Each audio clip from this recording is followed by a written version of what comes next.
Good evening, everyone. Am I mic'd? Not yet. No? How about now? No? I'll keep talking until you give me the thumbs up. All right, good. Great.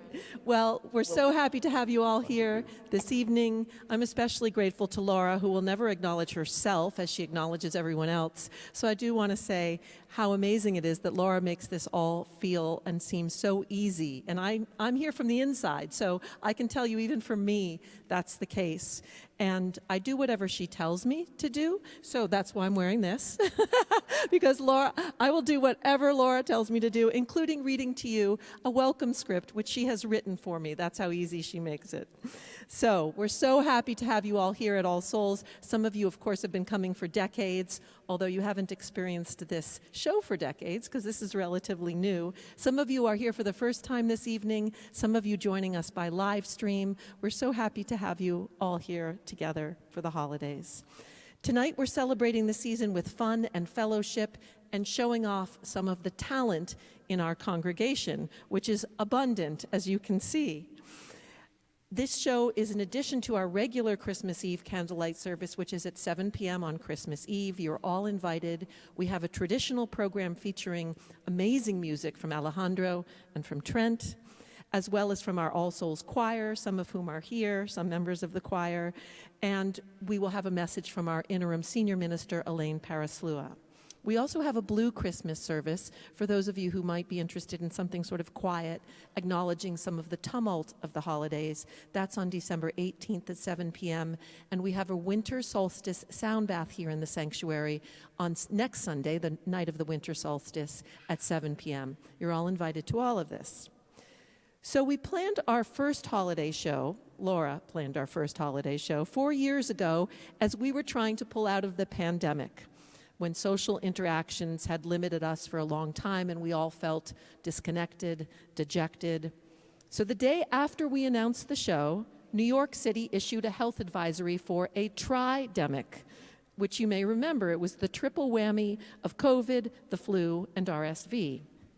The evening of the show, everybody was here, ready for the show at 4:45, and we wondered if anybody would actually come. However, you all came, many of you who are here tonight and others. Some wearing double masks, triple masks, latex gloves, whatever it took to make them feel safe. We did have a good crowd, and even many of them went downstairs for refreshments afterwards. The following week, we received all these emails saying all the same thing, which was really that the show was fun, but most of all, it was just good to be together. With that being our origin story, it makes us doubly grateful that we can all be here tonight.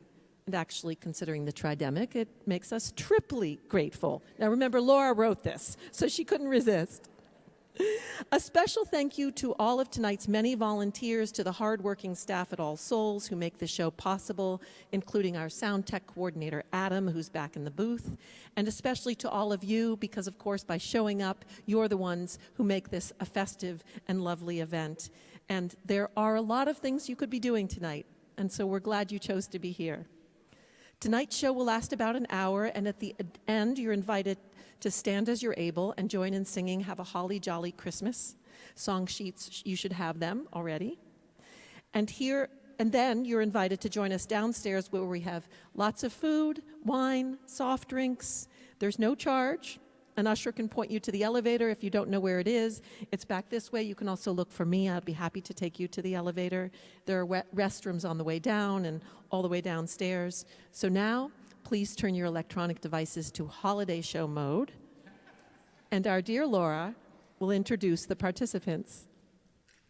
Thank you, Reverend Pamela. Hello, Samantha. I promise to make this very short.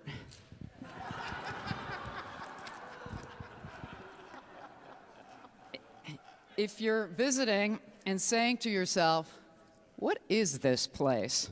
Because it looks like a church they didn't quite finish. The Unitarians came from New England via Ralph Waldo Emerson, and we treat the universe like an unfinished doctoral thesis. If you came last year, we heard how Christmas was basically created in New York, much of it right here at All Souls, or All Sorts, as many of us call it. We learned that precocious 8-year-old Virginia, who wrote asking if there is a Santa Claus, earned her master's degree at Columbia University and became a teacher. And we found out the Radio City Rockettes are not named after the Rockefellers. This evening, we're going a little farther down the thruway to Western New York, also known as Blizzard Country, where the first words children learn are, turn the wheel into a skid. And weather forecasters like to hide behind predicting a wintry mix, which covers any combination of rain, sleet, and snow. Oddly, you never hear about a springy mix of gentle breezes, bird song, and the smell of tulips. The area was predominantly Catholic until recently, so even if you didn't believe in God, it was a Catholic God you didn't believe in. We have back with us our very own David Rockefeller, whose resume goes on much longer than this scroll, in addition to all his fantastic philanthropic work with wife Susan. He's sung professionally and is a talented thespian. David came here at the height of the pandemic to record a benefit along with Dame Dana Ivey that enabled All Souls to keep its soup kitchens continuously running throughout the lockdown and feed thousands of our neighbors. Professional actor Paula Ewan has a long list of roles to her credit, and following the theatrical run of her one-woman show about Kate Hepburn, she brought it here to All Souls. She and David also performed the play Community Service at Shakespeare and Company in Lenox, Massachusetts. A big thanks to our amazing understudy, Miles Chapin. There he is, hand up. To paraphrase John Milton, he who waits to go on stage also serves. You'll recognize our very own maestro, Trent Johnson, because he is straight off playing the mighty Wurlitzer organ at Radio City Music Hall for the Christmas Spectacular. And yes, he'll be signing autographs after the show. Back by popular demand is the Hot Cocoa Quintet with Nathan Seiler leading talented All Souls musicians Emily Meixel, Sean Bartels, Nick Hay, and Robert Hipkins. Thanks to our talented show manager, Aaron Sensenig, down front, and the ones who put the festive in festivity, the All Souls All-Star Community Choir.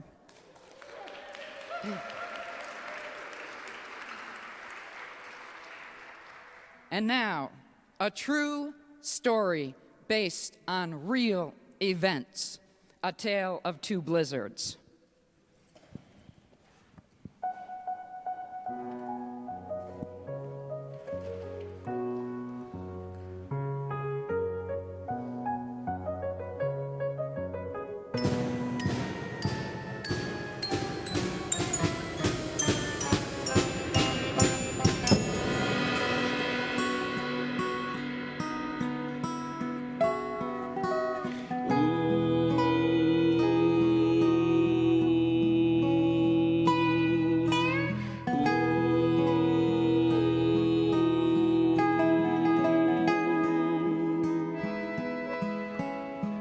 Western New York probably turns out more priests and nuns than any other place except for Rome.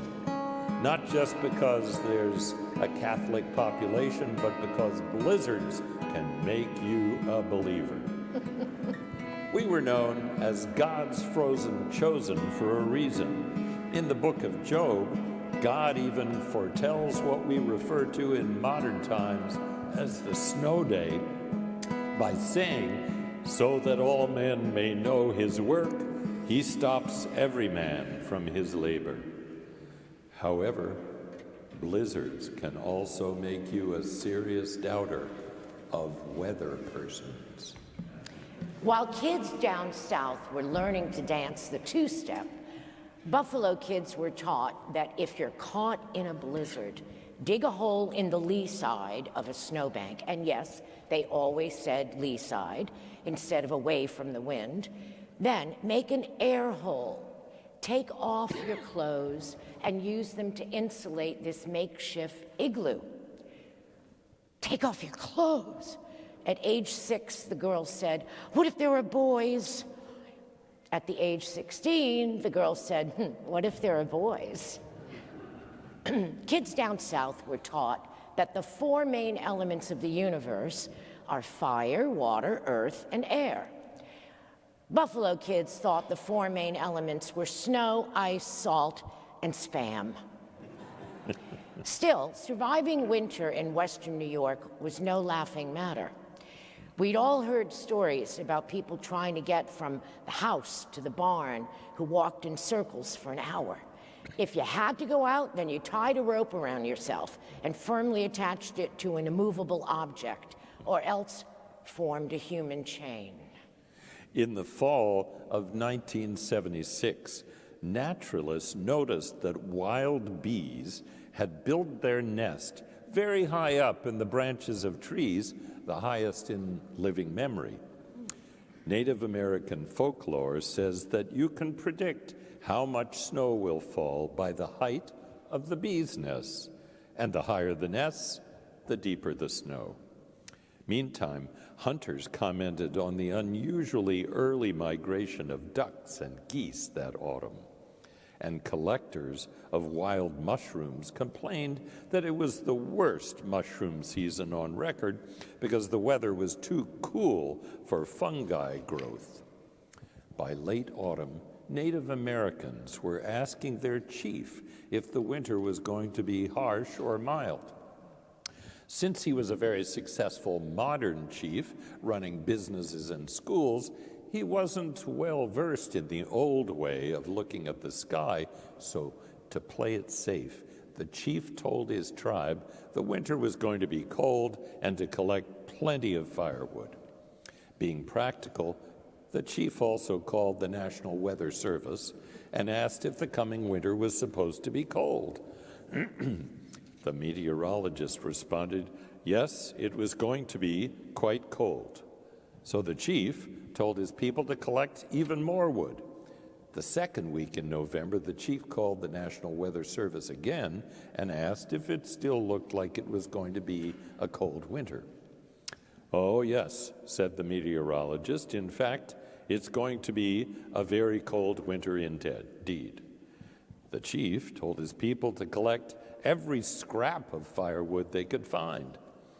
The first week of December, the weather was incredibly mild, and so the chief called the National Weather Service and said, "Are you absolutely sure this winter is going to be very cold?" The meteorologist replied, "It's looking more and more like it's going to be one of the worst winters we've ever seen. The Native Americans are collecting firewood like crazy."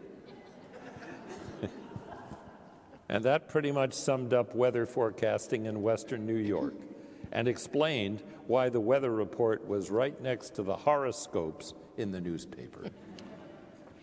Whenever we passed a large house with a long driveway and a 3-car garage, Mom took one horrified look and said, "Imagine the heating bills." Ooh. I said that we would be so happy running around a house so grand. I was certain there was a pool out back and that we wouldn't need much heat. Mom just said, "Imagine having to clean all that." I offered to clean it. She said, "No one needs that much space. You can only live in one room at a time." One such mansion was adjacent to a golf course, which did not escape my mother's sharp eyes. "See those snowmobile tracks? I bet those god-awful machines wake everyone up at midnight." Mom wasn't the only one unhappy about the rising number of snowmobile drivers causing a racket while traveling at dangerous speeds through what used to be quiet neighborhoods. Until recently, snowmobiles were used by a few hunters, but they had suddenly become popular recreational vehicles. Some roguish riders wore shirts that said, "When hell freezes over, I will snowmobile there too." Mom was a nurse and suggested that these marauding outlaw gangs were all going to end up as organ donors at the hospital where she worked. They chewed up the landscaping on private property, knocked down fences, and toppled Virgin Mary lawn statues encased in half-buried upright bathtubs, which in our heavily Catholic area were referred to as Mary on the half shell, or else a bathtub virgin. Others displayed a variety of haloed Jesuses, or would that be Jesus? Also, mothers did not approve of Citizens Band or CB radios, which had recently come into fashion with truckers and snowmobile types, because their airwaves were replete with free love and foul language. During the winter of 1976-77, it snowed for a biblical 40 straight days. Lake Erie was entirely frozen by mid-December. People gave each other face masks for Christmas.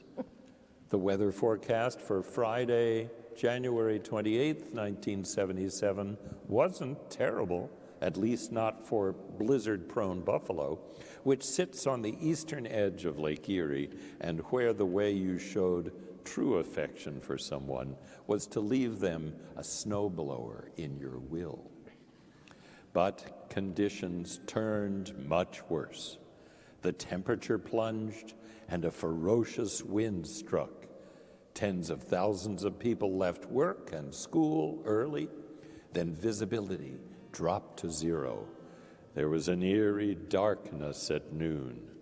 Catholics were the best drivers, one hand on the wheel, one hand crossing themselves. Then traffic became paralyzed. People couldn't go forward or backward. It was like driving inside of a pillow. People stuck on highways tried to keep warm and conserve gas by running their engines as little as possible. When the fuel ran out, they made their way to the car in front or behind to see if they still had heat. Homes near overpasses filled up with stranded travelers, After abandoning their vehicles to avoid freezing to death, motorists knocked on the closest door they could find and were welcomed inside. Housewives gathered everything in the pantry and began making large casseroles and cakes one after another. The smokers among us faced a less surmountable problem, and after running out of cigarettes, were very anxious for the weather to clear up.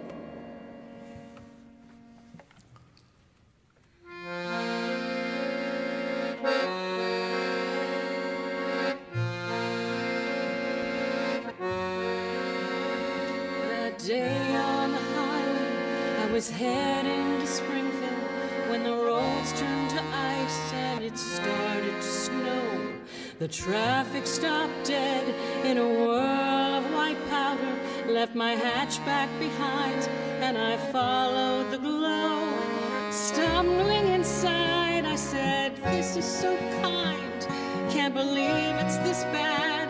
I mean, even for a buffalo." She said, "It's no bother, and I'm making some food. Leave your boots with the rest." So I did. It was quite a pile, and the snow fell, and the hours passed, and I talked to a stranger while the blizzard blew.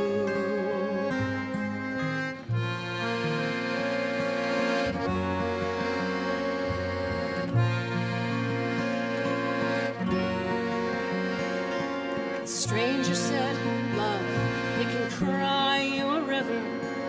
Me, I'm a loner, 'cause I can't take the heartache. Sometimes I'm a fighter when I get too much whiskey. Here, have a little whiskey. Pretend you don't give a damn. You know how it is when you can talk to a stranger, someone you're quite sure that you'll never see again." Soon we were laughing and talking and drinking. He said, "You must know you're too good for him. Western New York, Western New York, where the word leaves you shivering and the blizzard blows. When the snow flies and the night falls, there's a light in the window and a place called home.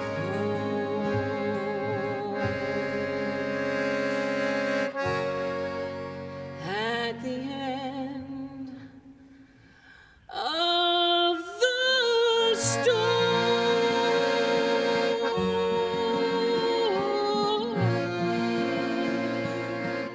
there's no end to the storm.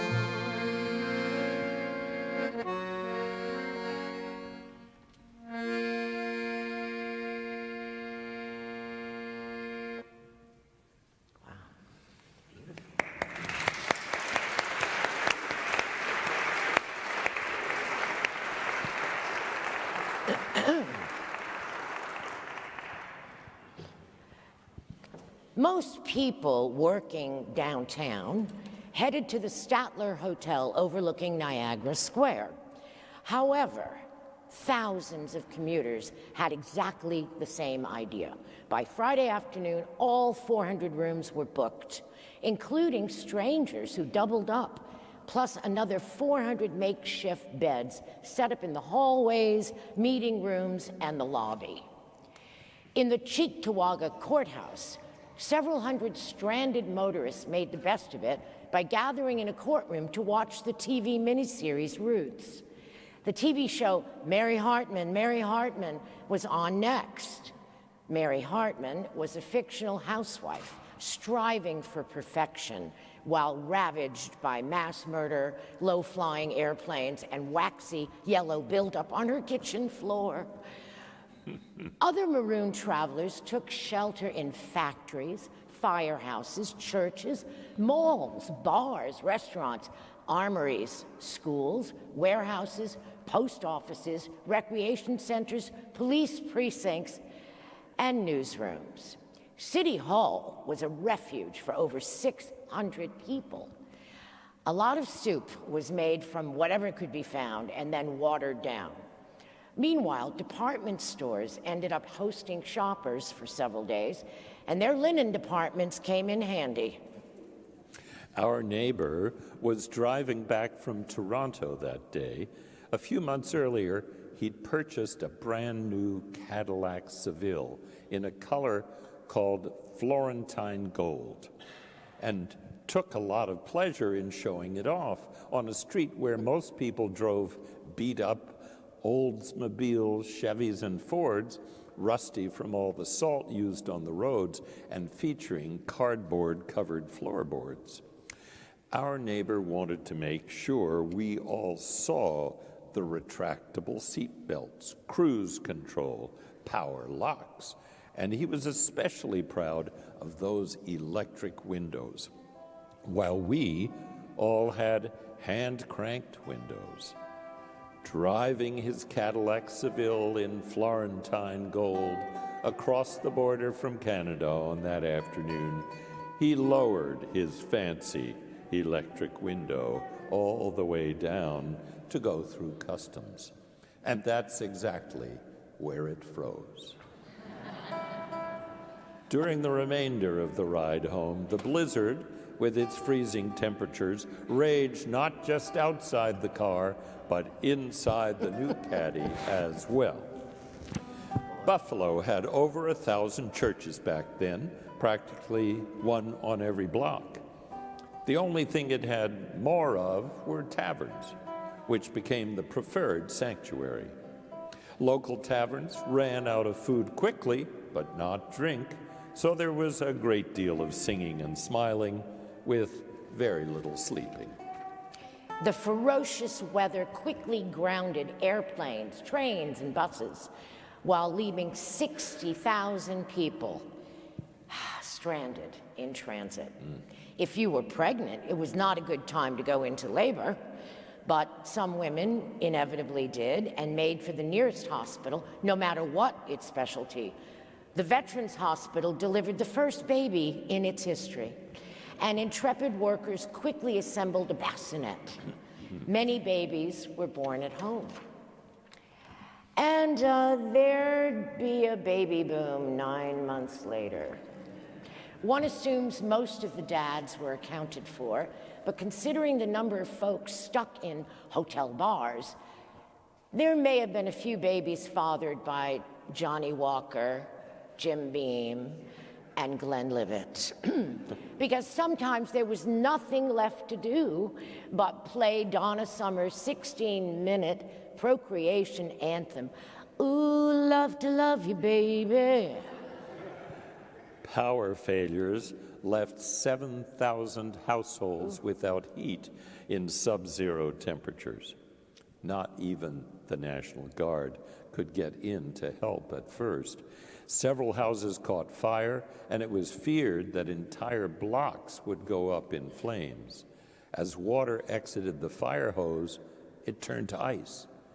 Countless structures were still made of wood, since lumber was cheap when much of the city was built.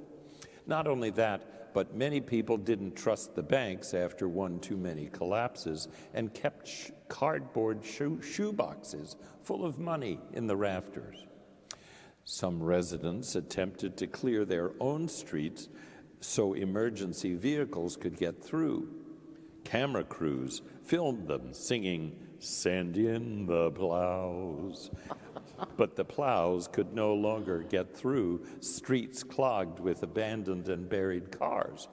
Several plows had broken down and then quickly been buried themselves. Why, one plow driver radioed for help, and it was 15 hours before he was found. A volunteer fireman used a trenching machine to rescue a family that had been snowdrifted inside of their own house. A homemaker was stranded with a Sears repairman for 2 days while her husband was stuck a quarter-mile away at the mall. She said that she didn't know who was more anxious. People with phone service called each other to gossip about who was stuck where, and if perhaps they planned it that way. When Grandma rang to question Mom about a certain rumor, Mom said that Grandma wouldn't want to know because it was just gossip. And she knew that Grandma didn't approve of gossip. But this was apparently a spicy situation, and Grandma replied, "It's not gossip if we pray over it," and that she could pray more effectively if she had all the details. I always thought that Grandma could tell whenever I'd done something wrong just by looking at me. Grandma's motto seemed to be, "We shall know the truth, and the truth shall make you feel guilty." For many kids, what was now being called the storm of the century was the best thing that had ever happened. School was closed, dads were trapped at work, and moms were occupied moving food from the refrigerator to the garage, from the freezer to the porch, so it didn't all spoil while the power was out. While the storm raged, we played Twister and Crazy Eights and board games, and we played with fire. We were all pyromaniacs. Fire was warm, and it was free. Whenever there was a break in the wind, we bundled up to play outside.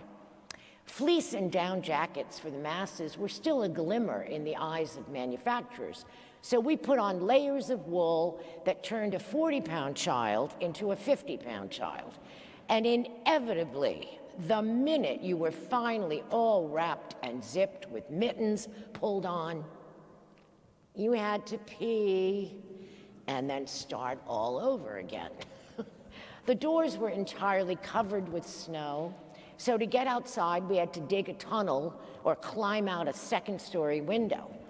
When we finally emerged, we looked like so many penguins stumbling around. The neighborhood was windswept and sparkling white. It was hard to get our bearings without a single familiar mailbox, stop sign, tool shed, or swing set.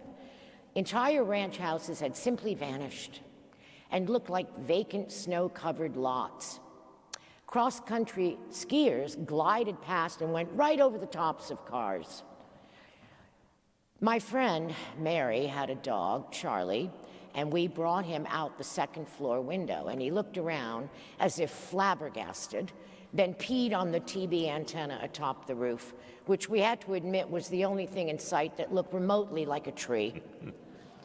We kids were reminded of the moonscape and pretended to be astronauts. Our radios had been playing news 24 hours straight, and we had heard the words whiteout and blackout 1,000 times, so kids joked that it was a whiteout in a blackout.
Sings a love song as we go along.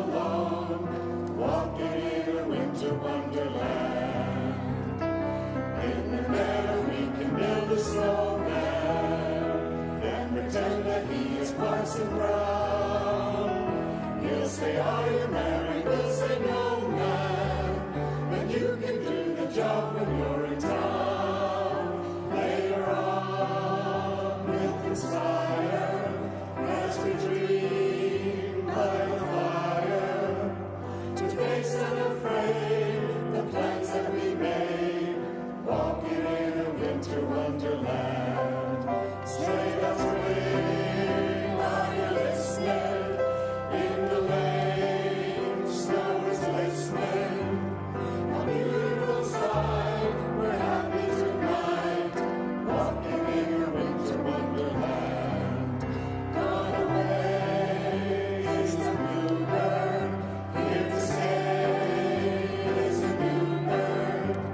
He's singing a song as we go along, walking in a winter wonderland. In the meadow we can build a snowman and pretend that he's a circus clown. We'll have lots of fun with Mr. Snowman until the other kitties knock him down. When it snows, ain't it thrilling? Blow your nose, gets a chillin'. We'll frolic and play the Eskimo way, walking in a winter wonderland.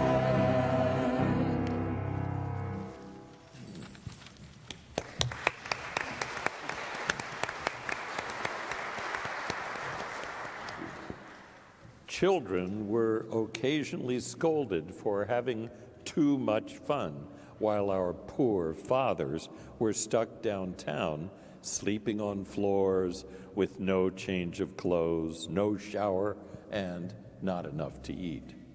My dad had taken refuge in the lobby of the Statler Hotel.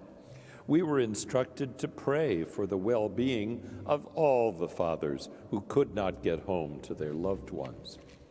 However, on the second day of the storm, a camera crew found its way inside the Statler Hotel, and it hardly looked like a sob fest for parents separated from their families. Quite the opposite, in fact.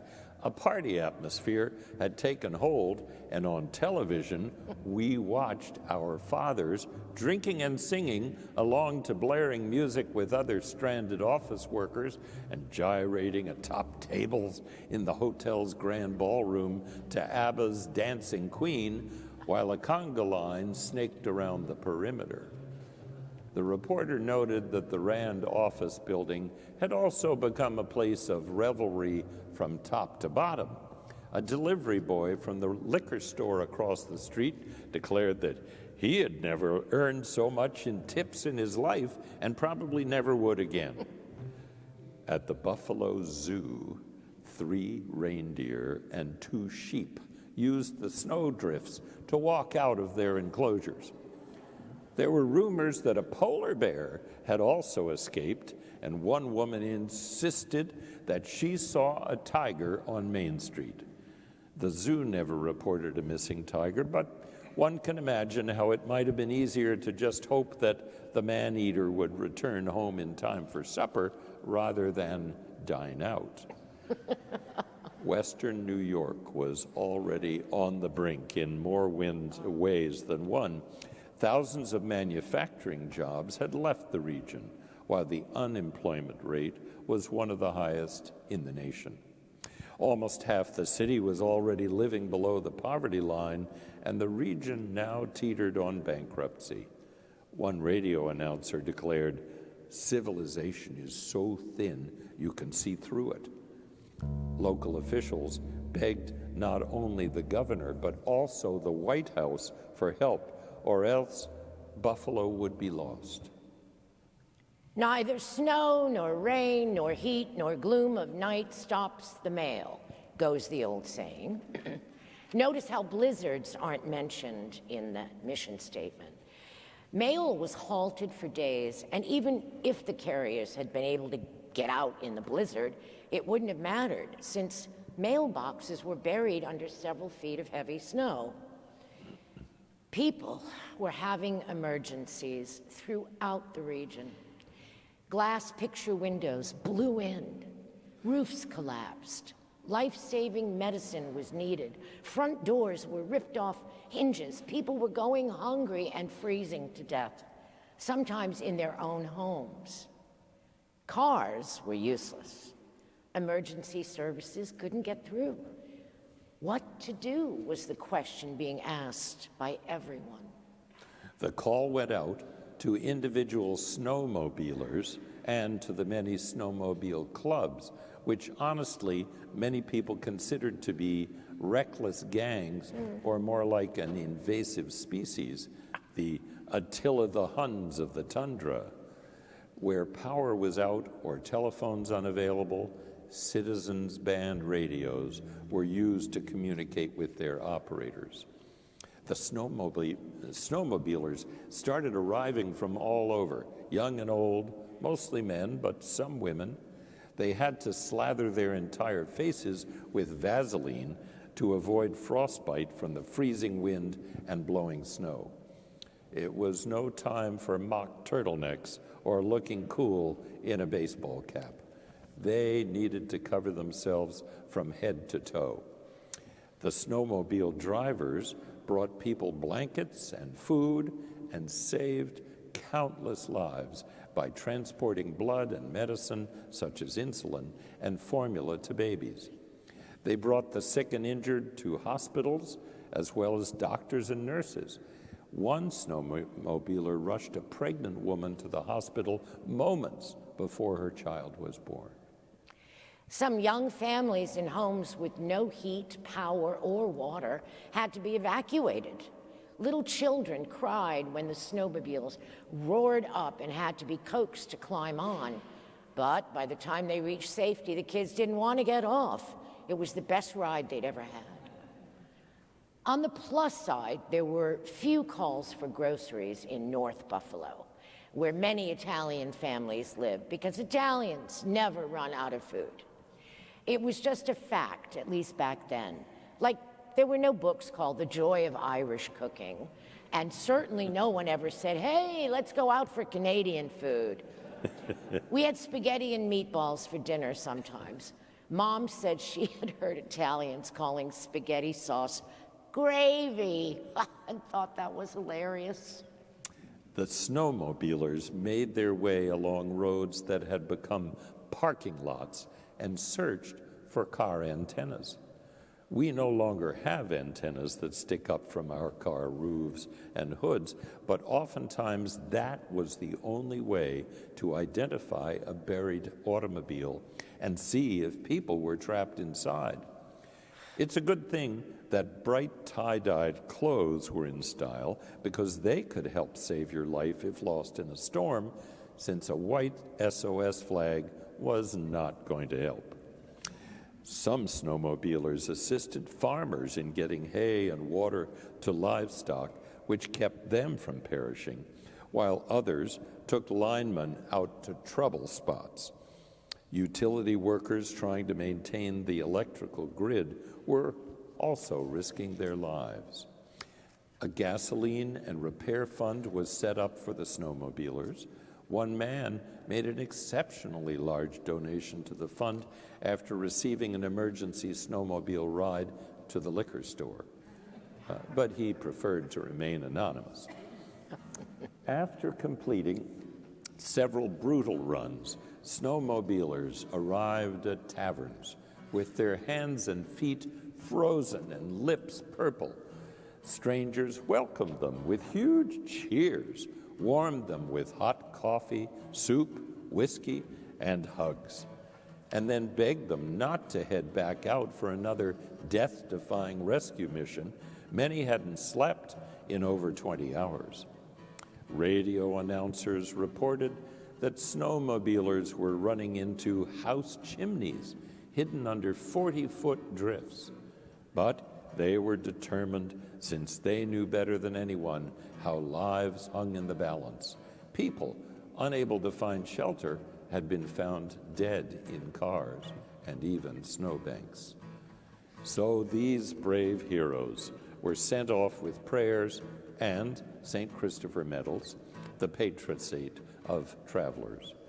Outside, the howling engines revved up again, and inside, the marooned patrons cranked up the jukebox.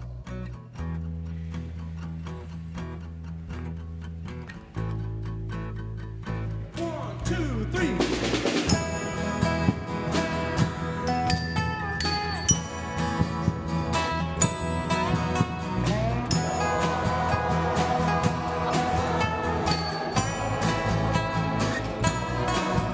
In the day we sweated out on the streets of a runaway American dream.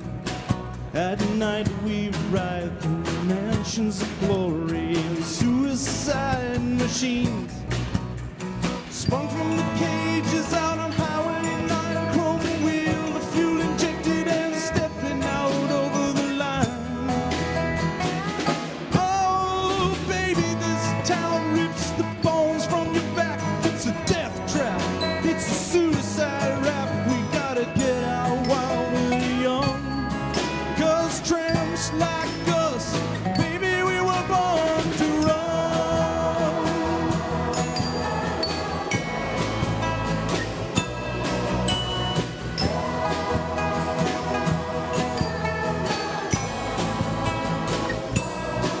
Come on, let me in. I wanna be your friend. I wanna guard your dreams and visions.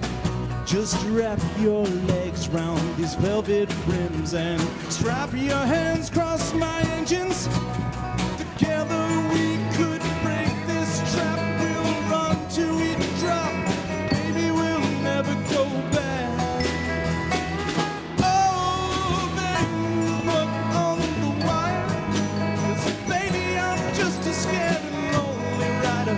But I gotta know how it feels. I wanna know if love is wild, babe. I wanna know if love is real.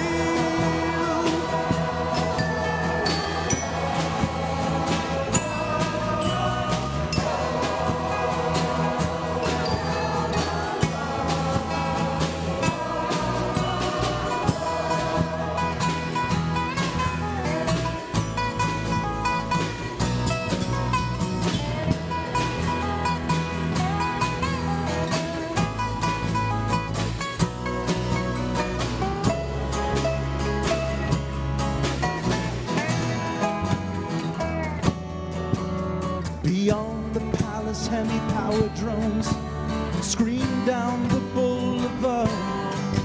Girls comb their hair in rear-view mirrors, and the boys try to look so hard.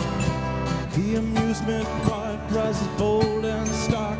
Kids are huddled on the beach in the mist. I wanna live with you people on the streets tonight, and I know we'll make it through this.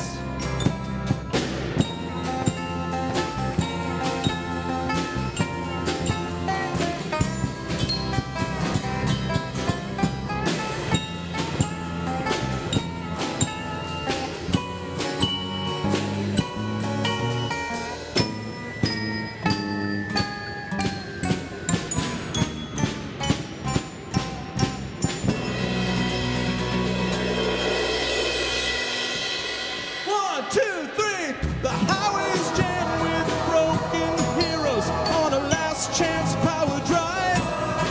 Everybody's out on the run tonight, but there's no place left to hide.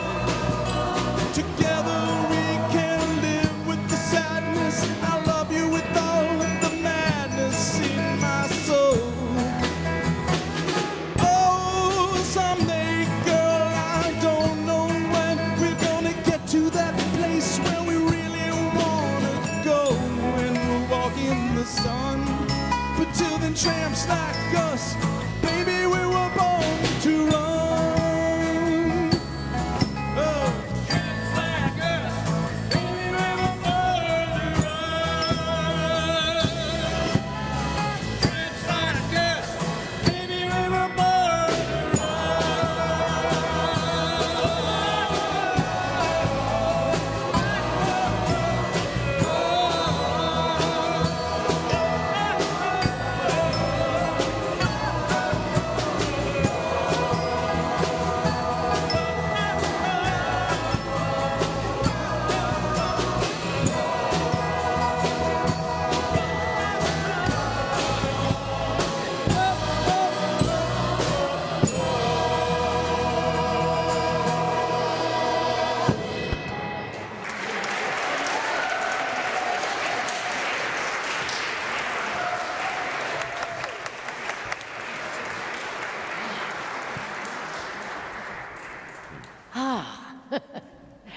In the weeks that followed, school superintendents joked that doing their jobs required keeping a snowmobile in the trunk.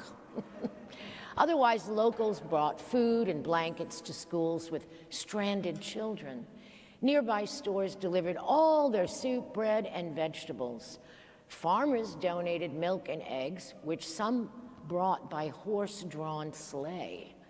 While emergency services couldn't do much for most people, their neighbors spontaneously came through. Almost everyone, given an opportunity to help someone in need, leapt at the chance and enjoyed being able to do it. President Jimmy Carter's son, Chip, came to inspect the damage and said he'd never seen so much snow in his life. The storm caused tens of millions of dollars in damage. Chip must have told his dad about our plight, since President Carter issued the first major disaster declaration for snow in the U.S. history, which saved the city from bankruptcy. Finally, we heard the sound of snowplows, which also meant that kids would soon be hearing the sound of buses, school buses. Fathers began arriving home, assuming they would receive a great deal of sympathy after being stuck downtown, until we informed them that their raucous hardship had been televised and to grab a shovel. One could argue that Billie Jean King beating Bobby Riggs in what was billed as the Battle of the Sexes tennis match was not a win for Buffalo women. When the driveway was blocked with 6-foot drifts, or it was necessary to pump gas in sub-zero temperatures, men no longer said, "Oh, don't you worry your pretty little head about it." Hundreds of parked or abandoned cars buried in the snow were run over by plows. Driving a white car in Buffalo is not a good idea. For that matter, neither is wearing a white coat. One neighbor returned with a shovel to the street where he'd been forced to abandon his Chevy Impala and spent 3 hours digging it out. In movies, snow always looks fluffy and light, whereas in real life it hardens into concrete, and sometimes you need a chisel to break it apart. Finally, he spied the blue and yellow University of Rochester bumper sticker above the back fender, only he hadn't gone to the University of Rochester and just spent 3 hours digging out the wrong car. Eventually, there was nowhere left to put the snow. The winter carnival was canceled because of too much snow. Some of it was heaped onto railroad cars and sent south to melt.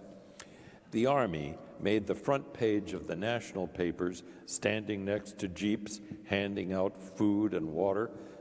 However, it wasn't the Army that had saved lives by risking their own. It was mostly neighbors, volunteers, and especially those valiant snowmobilers. If they'd become lost or broken down, they could have so easily perished. Similarly, CB radios had played a part in rescuing so many people that these gained a new appreciation, and more than a few locals ran out to buy one after the storm. Otherwise, when the movie Oh God appeared in theaters later that year, Buffalonians automatically assumed it was about them. 4 decades after the massive and memorable snowstorm, a top local meteorologist declared, "I'd be shocked if we got another storm to compare to that blizzard of '77 in my lifetime, in my kids' lifetime, or even in their kids' lifetime." Prepare to be shocked. 45 years later, on the morning of December 24th, 2022, a bomb cyclone blizzard hit western New York. Initially promoted by broadcasters as the blizzard of a generation, New York State Governor Kathy Hochul quickly switched it to the blizzard of the century, an epic statewide hazard. Dispensing with AutoZone lingo such as radial tires, cable chains, and front-wheel drive, New York's first female governor put her warning in a language that everyone could understand. No matter what vehicle you have and how good it is, your tires can't handle it. People paid attention to her announcement because they were desperate to know what was happening with the Buffalo Bills game scheduled for 1 p.m. that afternoon against the Chicago Bears. Bills fans, also known as Hopeaholics, were relieved to find out their beloved football team was already in Chicago, where the weather wasn't nearly as bad, so the game was on. Someone tweeted, "Thank you, Buffalo Bills, for keeping cardiologists in business for over 50 years." Just as the Bills won 35-13, it was announced that there were no more emergency services. At one 911 call center, the pipes burst, just for good measure. Christmas and Hanukkah and Kwanzaa were canceled, as were concerts and birthdays and weddings and funerals and pretty much everything else. Outside was just a vast milkiness with no more tree lights, Christmas mangers, rooftop Santas, or menorahs in windows, as if the holidays had been completely erased with a gigantic bottle of whiteout. For weeks, even months, people had been shopping, making menus, choosing wines, and wrapping gifts for their gatherings, only now no one would be dressing up and going anywhere to share a meal and exchange presents. My mom, aunt, and uncle lived 5 minutes away, but I couldn't see them.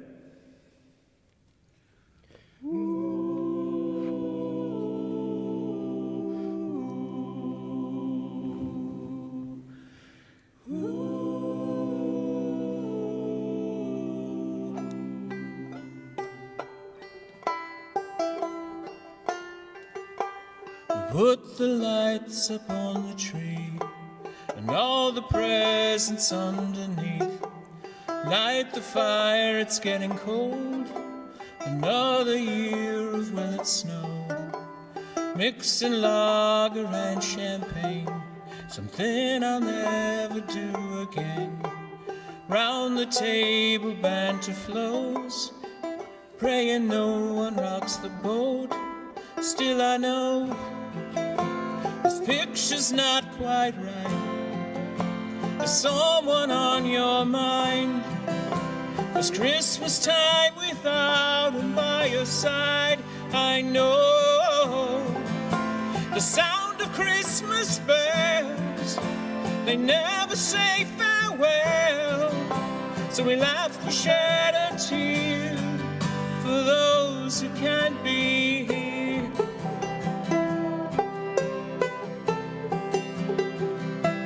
Drinking sherry just because, confessing all our Christmas love. Watch Home Alone for the 1000th time. It's the only movie that we all like. Still I know the picture's not quite right. There's someone on my mind. It's Christmas time without you by our side. I know they love them Christmas bells, for they never say farewell. So we laugh, we shed a tear for those who can't be here.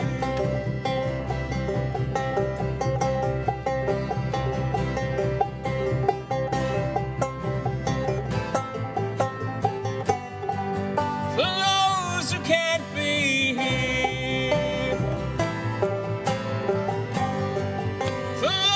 Who can't be here. For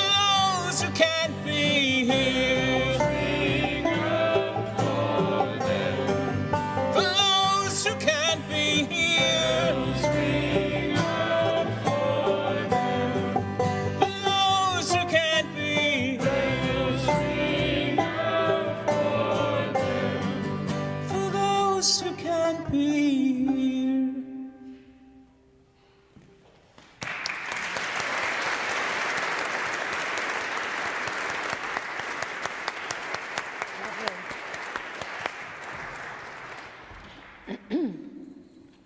Professionals, volunteers, and Good Samaritans headed out to help. But just like in the blizzard of '77, the rescuers ended up needing rescuing. Ambulances, snowplows, and fire trucks became stuck or else couldn't get past abandoned vehicles.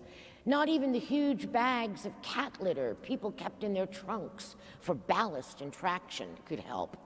Once, when a relative visiting from Arizona saw 100 pounds of cat litter in everyone's car, she asked if we all kept panthers as pets. Once again, radio stations were taking calls from people in need of assistance and trying to match them up with nearby neighbors who might be able to help.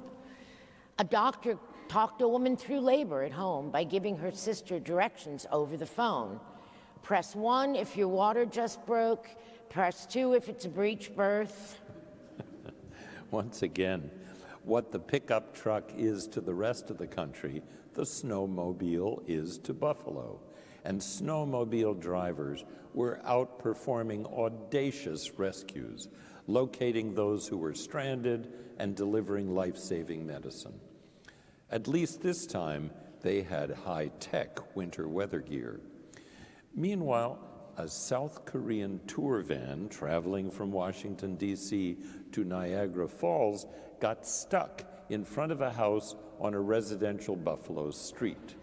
The young couple who lived there had stocked their fridge in anticipation of a quiet holiday together, which they ended up spending with 9 Koreans and their driver. Fortunately, the homeowners loved Korean food, so by pulling everything out of the pantry and a group effort, some tasty dishes were created. Not one but 2 dome-covered sporting centers collapsed from the weight of the snow, which made some fans who favored a new enclosed stadium for the Buffalo Bills think twice. A travel ban was put in place for everyone except Santa, and non-essential drivers were threatened with misdemeanor charges. I was staying with my friend Mary. Suddenly, there was an explosion and our power went out. It transpired that we weren't the only ones. Over 100,000 others would be without electricity on Christmas Eve. Fortunately, Mary had a generator, and we went out to the yard and fired it up. There was a sub-zero wind chill with gusts of 79 miles per hour. And as darkness descended, the houses without electricity were growing cold while their inhabitants' phones and devices were running out of power. Given a choice between going to heaven or hell in that moment, most people would have chosen the hotter place. Our doorbell started ringing. "We saw your lights on." In came the neighbors, along with their dogs and cats. One had an enormous Bernese mountain dog who thought the blizzard was an excellent idea and wanted to stay outside and play. His name was Everest, and it suited him. A single gentleman brought a parrot that had been trained to give commentary on Buffalo Bills football games, squawking phrases such as, "Stay hungry," and "There's always next year." It was probably no coincidence that the bird's colors, red, white, and royal blue, matched those of the Bills.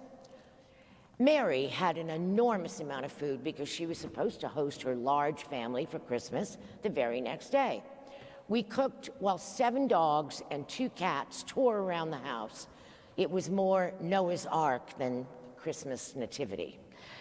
I went upstairs to try to call my mother, since her assisted living complex had 2 buildings but only 1 generator, and it wasn't hers. The neighbors who normally lived across the street were now camped out in the living room. A mother with 2 girls and a golden retriever came running in and said, "You better come quick. It's Mary. I raced downstairs and found Mary sitting on the floor in the family room where she tripped and hurt her ankle. "Is it broken?" I asked, hoping it wasn't because there was no way we could get to a hospital. "It's fine," said Mary, "just twisted. I wasn't looking." I said, "I thought you were dead," by the look on Maria's face. Mary explained, "I cursed up a blue streak, and they're really Catholic. Plus, the girls are upset about not singing in the choir at midnight mass after rehearsing for months." The Buffalo Diocese had just released a statement giving everyone special dispensation for not attending mass and ended it with the words, "Stay home." Mary's sister called asking, "What's plan B for Christmas dinner because of the travel ban? Should we come next week?" Mary looked at all the food, every last bit of which was laid out to feed the storm refugees, and said, "Plan B? Plan B is to have family Christmas next year. Bye-bye." The single guy with the parrot, who was a rabid football fan, said, "I was supposed to fly to Boston tomorrow to see the Bills play the New England Patriots."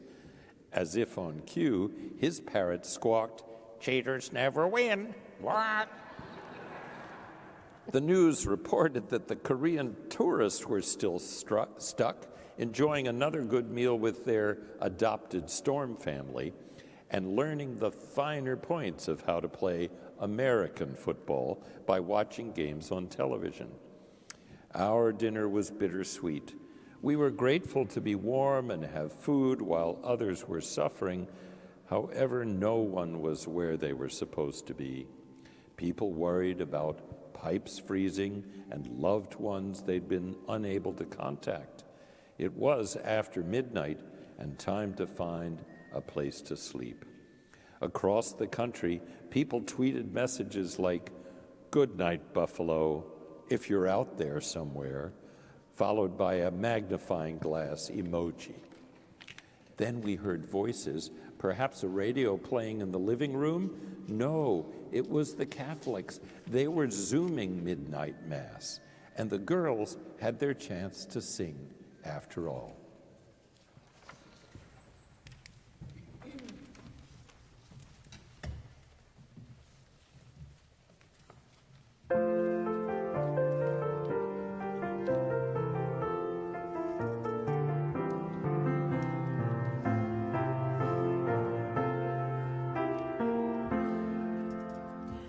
Angels we have heard on high, sweetly singing o'er the plain.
The next morning, a 4x4 truck pulled up, and a neighbor who worked at a drugstore bought people medications that were running out. The recipients were extremely grateful, but some were also slightly embarrassed that others now knew about their pharmaceutical regimens. During a blizzard, you find out plenty about other people and a lot about yourself, maybe even a little more than you wanted to know. You learn a lot about human nature, and also that there's a lot of human nature in us all. A blizzard forces one to sit upright and look nature directly in the eye, and acts as a reminder that this is something we should probably be doing more often. To paraphrase John Lennon, storms are what happen when you're making other plans. At our house, people spent the rest of the day listening to the news, playing games, watching TV, and doing puzzles. One thing you can say about a blizzard is that we find out who the puzzle people are. It wasn't a normal, hectic Christmas day by any means, but actually rather nice in its own way. When you're young, you look forward to the passage of time, but when you're older, it's pleasant when time just stands still for a few hours. And you can appreciate the kids, who won't be kids much longer, and actually enjoy the Christmas tree instead of continuously running past it to fetch something and maybe even catch the cat before it tries climbing the tree again. The next morning, there was a loud hiss, followed by a flicker of light, and the power sprang back to life up and down the street. The house began to empty out. Roads were being cleared. Still, everybody wondered what was happening with the Koreans. They had been on the news so much, we all felt that we were live streaming a local soap opera. The tour company reported that their street was finally open, but the Koreans were not yet ready to go. They wanted to stay with their new friends just a little longer and have Korean-style barbecued beef for dinner. They left eventually, but sent cards and gifts to acknowledge what they called a warm welcome from real Americans. However, the story did not end there. That June, the Korean Tourism Organization flew the now famous Buffalo host couple to Korea for a 10-day, all-expenses-paid trip and reunited them with their blizzard guests, who they were happy to discover had continued to remain loyal to the Buffalo Bills. And were covered from head to toe in red, white, and royal blue team paraphernalia. In fact, all they were lacking was a matching parrot squawking, "Let's go Buffalo!" Squawk! Two blizzards, almost a half a century apart, and yet the two main takeaways from both storms were exactly the same. One was an appreciation for simple pleasures, such as hot showers, clean, dry socks, a toothbrush and toothpaste, and a real bed to lie down in. The other was a reminder that individualism can be overrated. We experienced a renewed sense of gratitude for our friends and neighbors. And now, when people ran into one another instead of nodding or just saying hello, we said, "It's so good to see you." And it really was.